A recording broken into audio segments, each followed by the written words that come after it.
Yo, it's your boy LT, and I'm back with another react.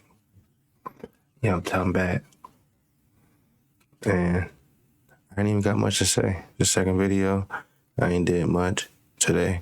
Well, I cleaned up my crib. I did a deep clean type shit, but besides that, that's all I've been doing all day. I got one video out today, and I'm gonna try to get this one out tonight. So let's get straight to it.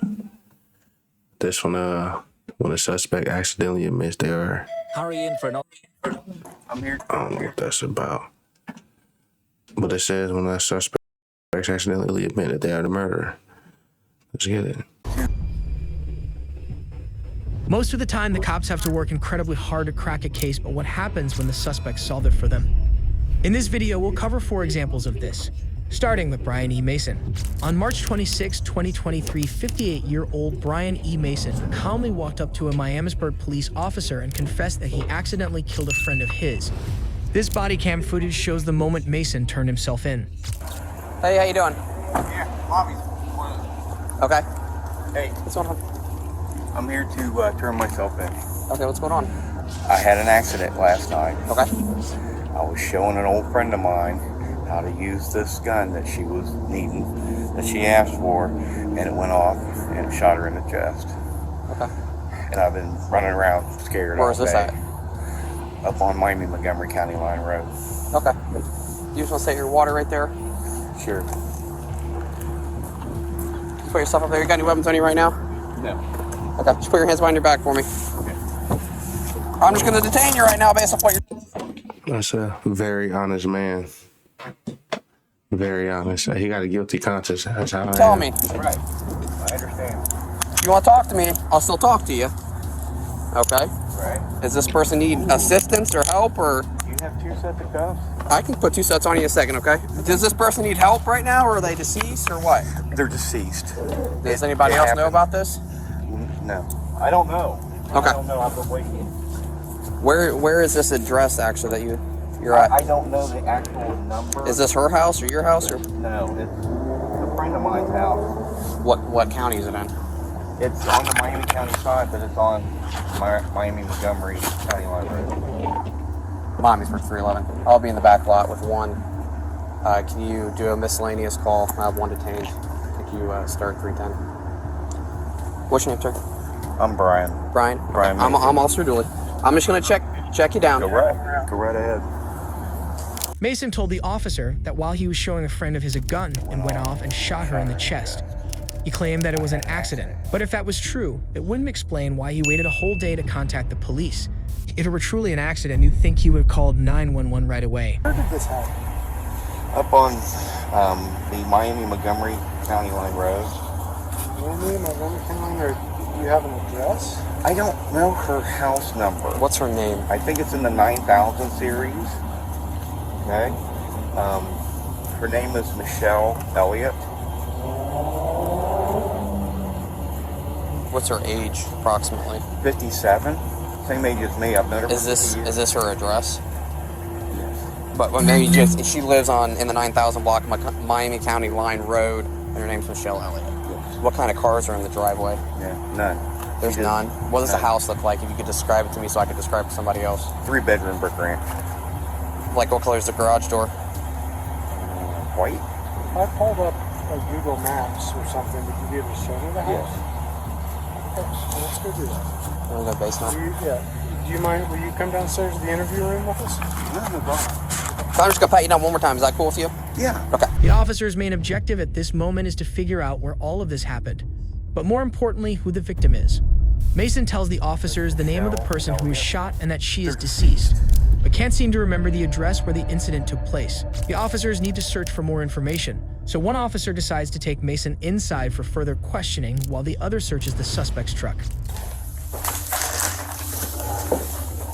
Okay. Do you know about what month she was born in? November, I think. I'm not sure. Do you know about what year? Oh, yeah. 66. Miamisburg 311. Can you try November 1st, 1966 on that Michelle? Elliot. And sorry, we never exchanged cards and stuff like that. So you don't live on Soldier's Home anymore? No, I do not. Okay, I gotcha. No, I've been, I was living in my truck, and then after my health started failing, and I couldn't keep a med card because my blood pressure was too high, yeah, I quit and then took my savings and just been staying in rooms or in my truck. Okay, I gotcha. Yeah. Were you staying at that house with her? No. Would she let you stay there? Or?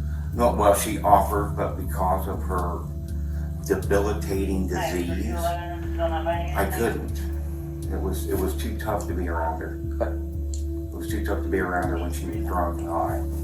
Okay. Gotcha. And I don't drink and I don't take pills. So I gotcha.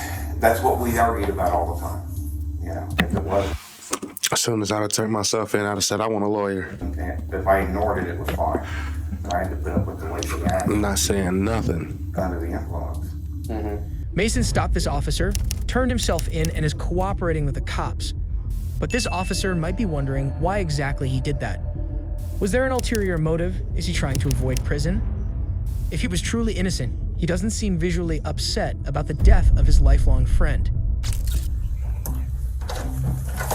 All right, here's your water for you. Thank you. Do you know her middle name by any chance? No, I don't. You don't? Okay, but you said it's a brick ranch, white garage door. Right. Does it have like, is it like way off the road? Is it close? No, it's close to the road, and it's approximately maybe a half a mile to 3/4 of a mile east of State Route 49, just north of Phillips. Okay, I'm sorry, say it again. You said it's about 3/4 Yes. of a mile east. It'll be on the Miami County side. I think he meant to do it. The way he going about it and like his actions, I think he killed that lady on purpose. I don't think it was an accident. Not one bit. North side of the road. East of Phillipsburg? North of Phillipsburg. But east of what road, I'm sorry? Oh, State Route 49. 49. Inside the home, the body of Michelle Elliott was discovered. Brian E. Mason was arrested and charged with reckless homicide with a firearm specification and having a weapon while under a disability. He was sentenced to 8 years in jail. Suspects make the job easy for the police when they admit to Oh, he got off. He definitely got the off. crime, but what happens when cops have to turn to unconventional methods to capture a murderer? Your story doesn't make a lot of sense. You need to be truthful. It's okay. Okay, so I feel so. On January 9, 2018, Brian Heisler told Hartville police that his sister, Robert Snyder, was missing. And after taking his statement, officers tracked down Robert's husband, Phil Snyder, with the intent of interviewing him. Pretty soon they arrived at Phil's home. You guys okay? I'm okay, yes. Okay. My wife passed away. She choked on her phlegm. She'd been choking for quite a year. She wanted to go down one more time before she died. I think she knew she was gonna die. So where's your wife now? What happened to her? They took her to a place where they cremate people. Okay, and you don't know where that is either? Initially, Okay. Phil tells the officers that his wife died 3 days ago while they were on a trip to Graceland. He also claimed that when he saw that she was dying, he tried to flag down paramedics, but they told him that she wasn't going to make it, and that they took her body to a place where they cremate people. Shortly after their initial questioning, the cops search Phil's house.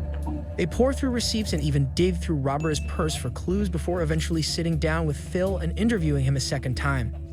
You remember the checkers, passing the checkers? Yeah, I think could have been checkers, maybe. We're trying to find your wife. You know, Jenny, He ain't gonna remember none of this. He got Parkinson's, however you say that. Jenny's worried about where his mom is, too.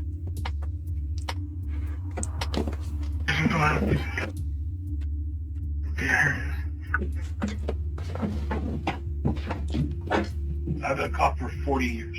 I started in 1977. What I can tell you is that your story doesn't make a lot of sense. So, Stuart, it's time for you to tell us what you haven't told us so far. I've told you everything. And right now, your wife is a missing person. You say she's dead. It's clear that law enforcement isn't buying Phil's story of how the events unfolded. Story doesn't make a lot of sense. So they interview Robert's brother again to see if that'll help them get to the bottom of this. Just by chance, I happened to call him, and he said, yeah, we're on our way to Graceland. I had no idea they were going. You were the last one to speak with her, though. I spoke to her on January 1st. After hearing what some of Robert's family had to say, officers decide to interview Phil again. But this time, after hearing what some of Robert's family had to say, officers decide to interview Phil again. But this time, he'd have a different story to tell. You need to be truthful. It's that time. Did you leave Graceland? Yes. Yes. Is that where her body is? Is it Graceland? Yes. Can we go down there and get it? I don't know where. Oh my goodness, I feel so bad. Okay, so I feel so bad. go on. I'm so sorry, you guys. I'm so sorry. I feel so bad. But she was dead on the way down. I'm gonna admit that. That's the reason that you didn't see her on the videos, because she was already dead. She was dead on the way down. So why did you throw? I didn't want her to be cremated. I wanted her to be with nature. This time, Phil claimed that Robert had died during the road trip on their way to Graceland, and that after she died, he threw her body into the Tennessee River. Law enforcement, of course, took note of the change in his story, and most likely found it suspicious.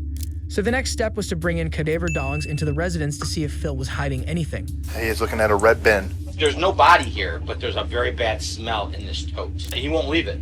He came back to it three times. While searching the home, cadaver dogs caught the scent of a dead body on a red tub that was stored away. There was no dead body inside, but when the evidence was sent to the lab, the results said that there was human blood present in the red tub. Phil is now obviously suspect number one, so as soon as they got a chance, the cops pull him inside an interrogation room and question him. I didn't cut the shirt. I didn't cut any shirt off.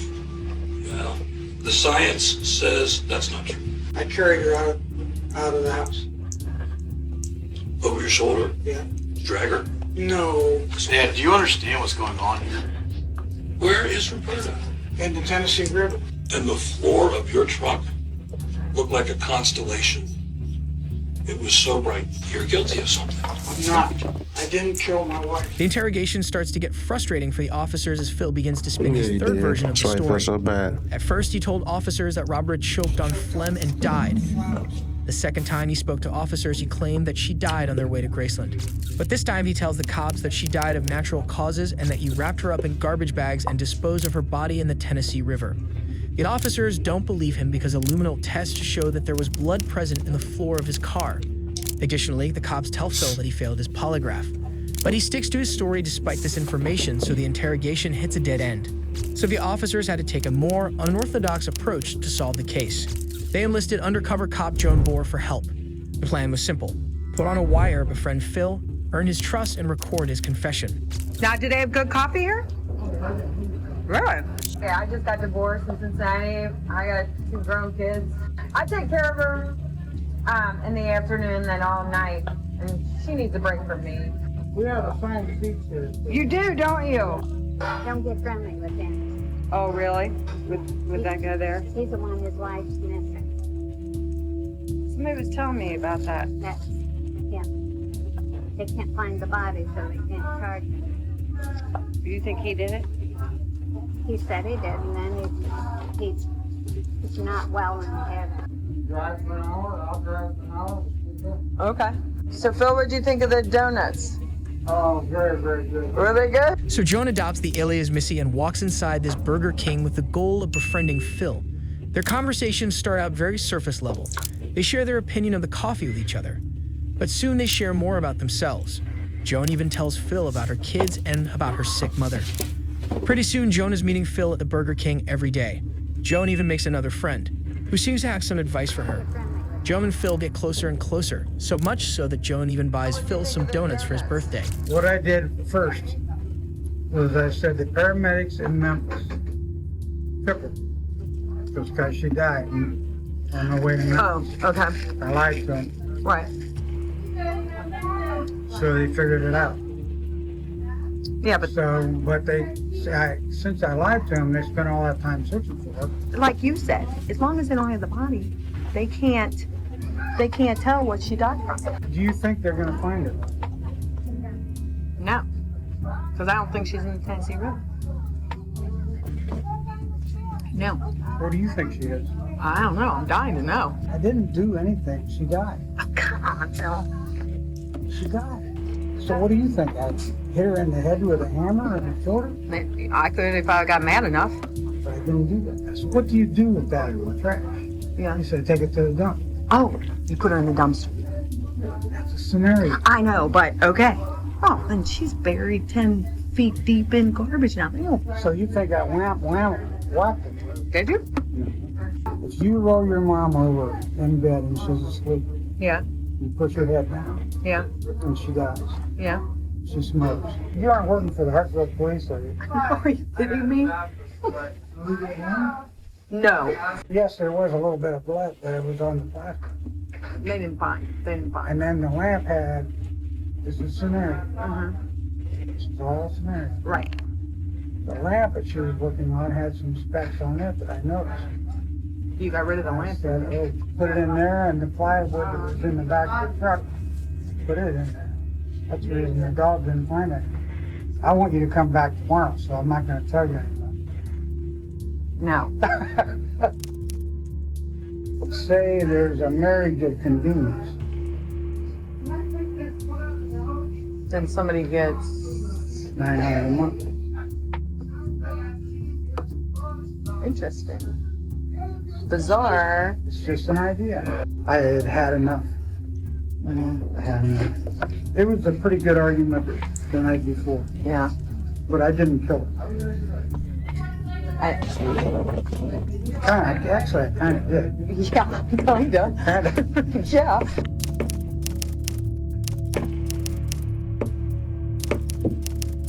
It sounded like he said, actually, I kind of did.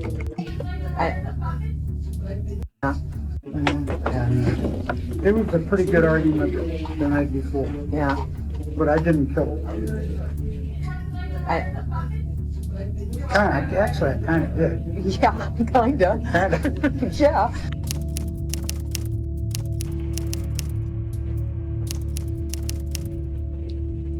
Did you feel any guilt? In a way, kind of. But I didn't tell anybody anything. Can you imagine a hammer this big and this big around? Like a mallet?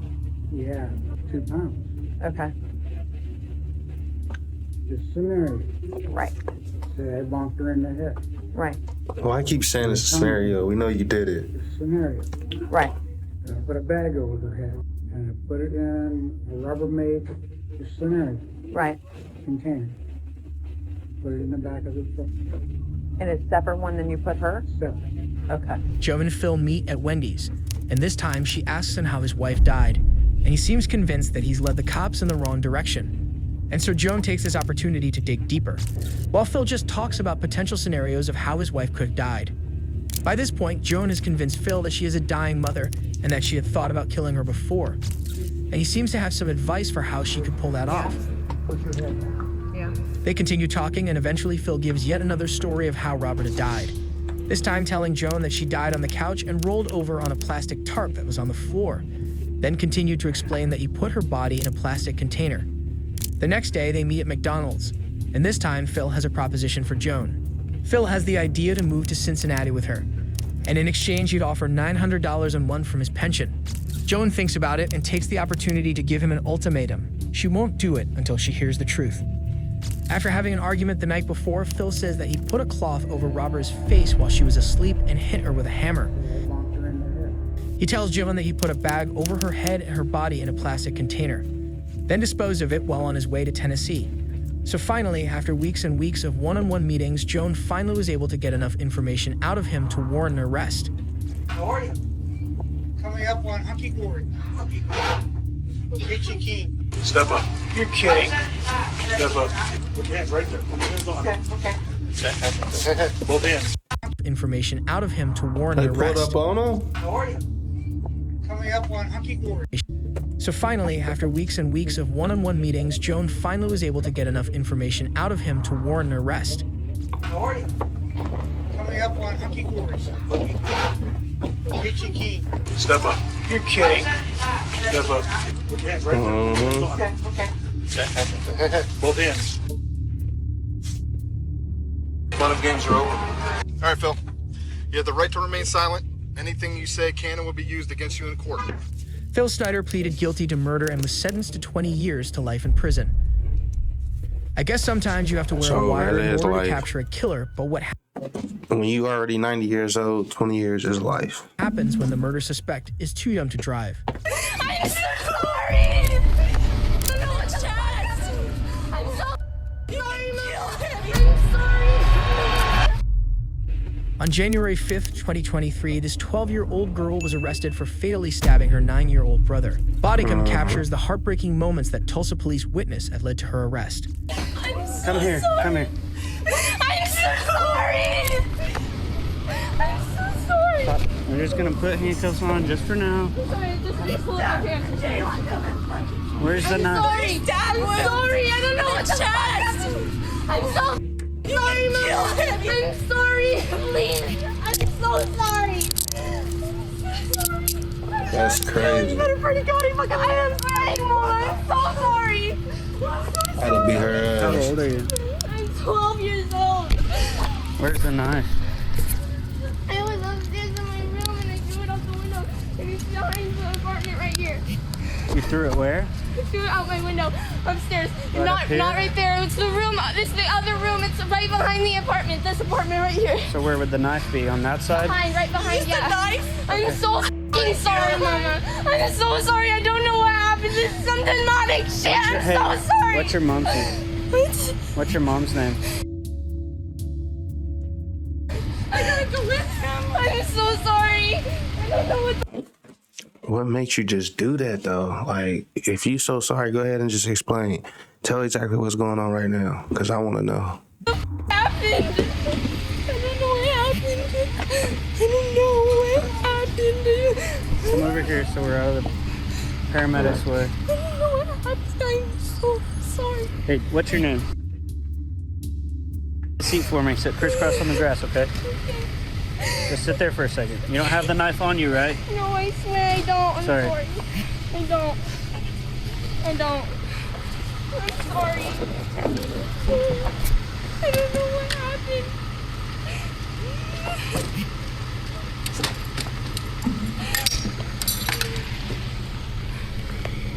Is there anybody else inside the house? No, it's just me, my mom, and my brother. He's dying. You ain't dead. Hey, how would I get to the knife? Is there the back side? I can show you. Okay. I'm so sorry. I'm so sorry. I really didn't want things to happen like this. This sucks. I'm so sorry. I'm probably gonna go to jail. I'm gonna live the rest of my life in prison. Listen, ain't no probably to it. You are going to jail, and you are probably going to be in there for the rest of your life. Well, I don't know. She's a little white girl, so she might get a slap on her wrist. That's it right there? Yes. Okay. I'm sorry. I don't know what Do me a favor. We're going to sit crisscross applesauce right here. Okay. Which one is it? First apartment right here. Hey,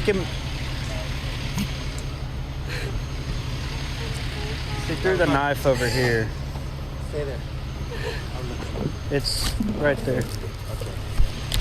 One officer continues to speak to the 12-year-old while the other tries to track down the knife that was thrown from the second-story window.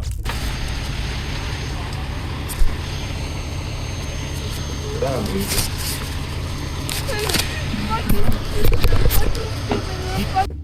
don't know what the fuck I did. Stick your hands out like this for me. Do you have any cuts on you? I do. Where at? On my arm. Which arm? Both of them. My left one is just small cuts. Did you cut yourself? Yes. Actually, I'm at my right arm. It just has the small cuts, and then my left one has the cuts. I'm sorry. I don't know what the fuck. Mom, and then fired him. So was. Hey, real That's quick, I'm crazy. gonna take you out of handcuffs and I'm gonna take your hoodie off, okay? That way we can see the cut that you have. Run. Take your hood off for me. God as hell.